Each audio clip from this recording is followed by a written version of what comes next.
In the beginning, long before the first stars lit the sky, there was darkness, a void, infinite and silent. But in the heart of this nothingness, something stirred, something ancient, something forgotten by time itself. From this abyss, a name rose, a name so feared, so powerful, it echoed through the ages. Abaddon, the angel of destruction, the king of the abyss. But who is this figure? Is he a messenger of divine judgment, or the embodiment of chaos itself? What horrors lie beneath the surface of this forgotten name? Abaddon, the destroyer, the harbinger, the one who waits. It begins in darkness, deep in the forgotten archives of the earth, beneath layers of history long erased. There is a name whispered with fear. Abaddon, the king of the abyss, the angel of destruction. A name that has haunted mankind for millennia. But where does this name come from? What force lies behind it? The first mention of Abaddon is not of a being, but of a place beyond the reach of light, a place of endless ruin. Job 26 verse 6 tells us, hell is naked before him, and Abaddon has no covering. A place where destruction is not just a consequence, but a force that devours all light, leaves nothing in its wake but silence and ash. But this name, Abaddon, does not fade into the forgotten. No, it rises again. In the New Testament, in the book of Revelation, we encounter Abaddon as something far worse, a being, a ruler, not bound by the earth, but commanding the very forces of the abyss itself. Revelation 9 verse 11 tells us, and they had a king over them, which is the angel of the bottomless pit, whose name in the Hebrew tongue is Abaddon, but in the Greek tongue had his name Apollyon, the destroyer. Abaddon, the destroyer, he reigns over torment, over chaos. He commands an army, locusts, creatures of the abyss, tearing apart the very fabric of existence, ushering in the final moments of mankind's rule. But who is he? Is he an angel sent by God to punish the wicked? Or is he something else, something born not of light, but of the eternal chaos that predates creation itself? Abaddon is not just an agent of the end. He is the harbinger of what comes after. He is the embodiment of finality, a force that will leave nothing behind but darkness, silence, and ashes.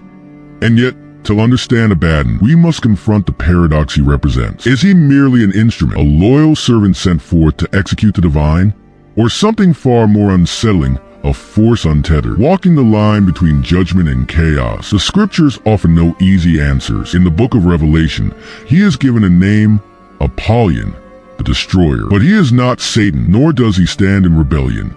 Abaddon answers to a higher will. His wrath is not one of hatred, but of purpose, a purifier, a harbinger of justice, no matter how merciless. For those who seek comfort in the idea of angels as gentle, benevolent guardian, Abaddon is a harsh reminder of the duality of divine being. Angels are not always saviors. They are warriors. They are executioners. They are the flames that consume when all else has failed. But here lies the debate. Abaddon is not depicted as inherently evil. He is a figure of finality, yes, but finality with purpose. Theologians argue, is destruction not sometimes necessary for rebirth? Can fire not cleanse as it destroys? Abaddon reflects the wrath of God, a justice that spares no one. He does not act of his own will. He is sent, and that changes everything.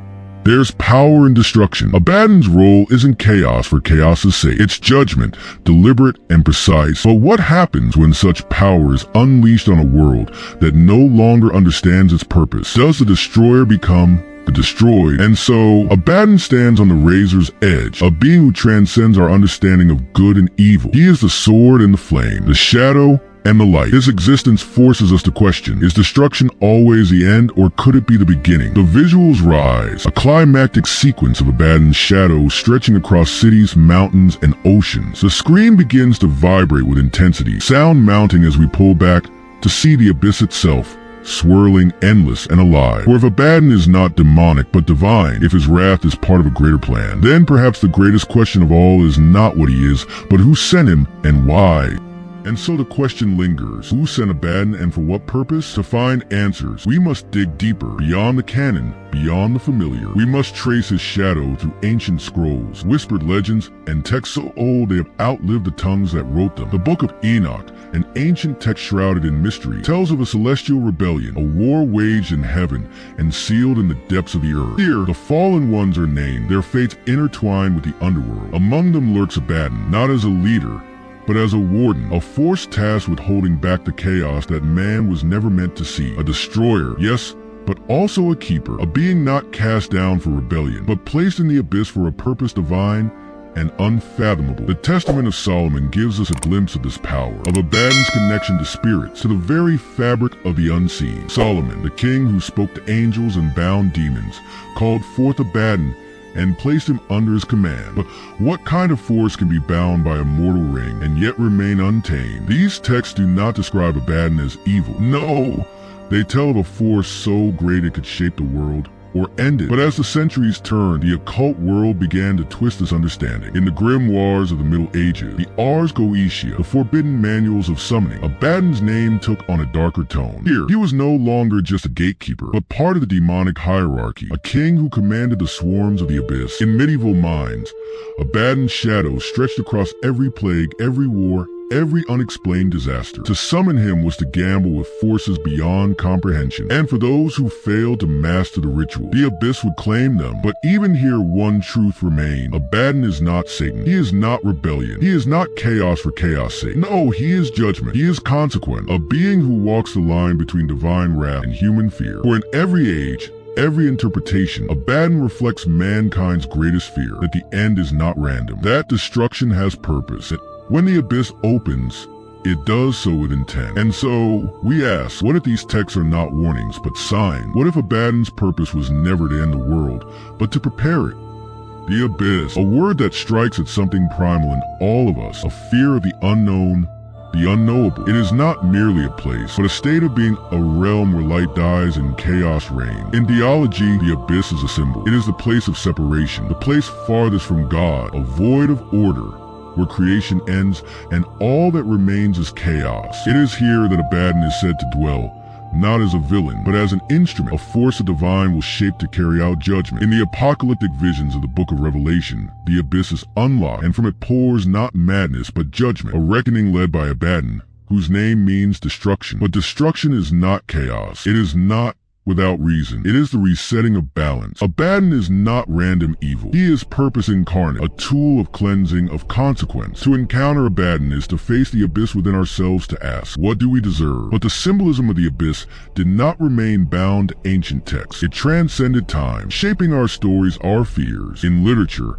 Abaddon became the name for annihilation, the force that comes when all hope is lost. In art, he became the shadow that looms over humanity's darkest moments. In pop culture, Abaddon has become a symbol not just of destruction, but of consequence, a reminder that every action leads to reckoning. Whether in the apocalyptic battles of cinema, the tormented pages of horror fiction, or the digital realms of gaming, his shadow persists, because deep down, we know the abyss is not just a place. It is a mirror. It reflects our greatest fears, our darkest truths. Abaddon is the shadow that whispers of what lies beneath, a force we can neither escape nor deny. And perhaps that is why Abaddon's name remains so powerful, not because of what he destroys, but because of what he represents, a judgment we cannot outrun, an end we cannot bargain with, and a force that reminds us of one unshakable truth. We must all face the abyss someday. And so the question remains, when the abyss calls, what will it see when it looks back at us?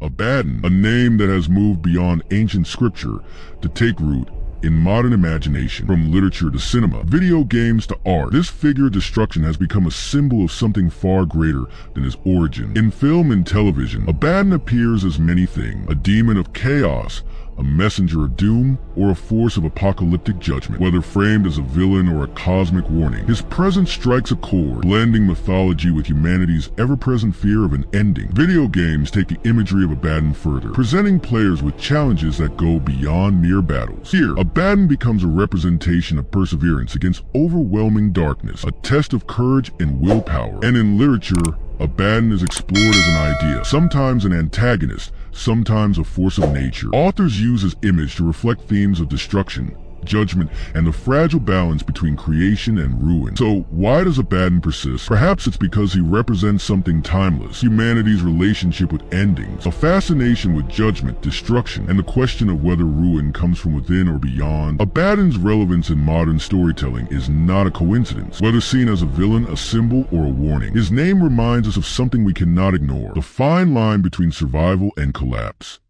As we draw closer to understanding Abaddon, we seek out those who have spent their lives studying the mysteries of this name, to bridge the gap between the ancient and the modern, between the sacred and the unknown.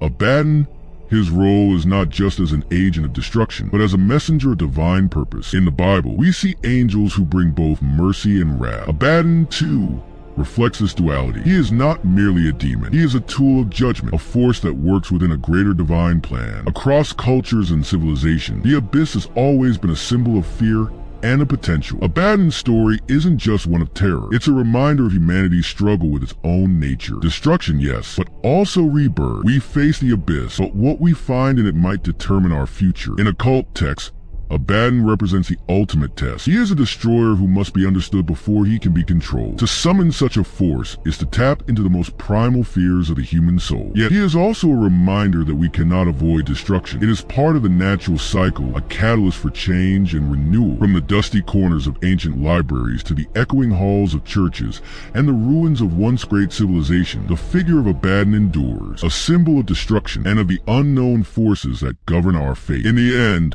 Abaddon is not merely a name or a figure of destruction. He is a reminder of our eternal struggle, our dance with the abyss. And perhaps in that dance, we may find the very essence of who we are and who we are becoming. Enjoy the video. Don't forget to hit that subscribe button and turn on the notification bell so you don't miss out on our next exciting story. Like, comment, and share to support the channel. See you in the next one.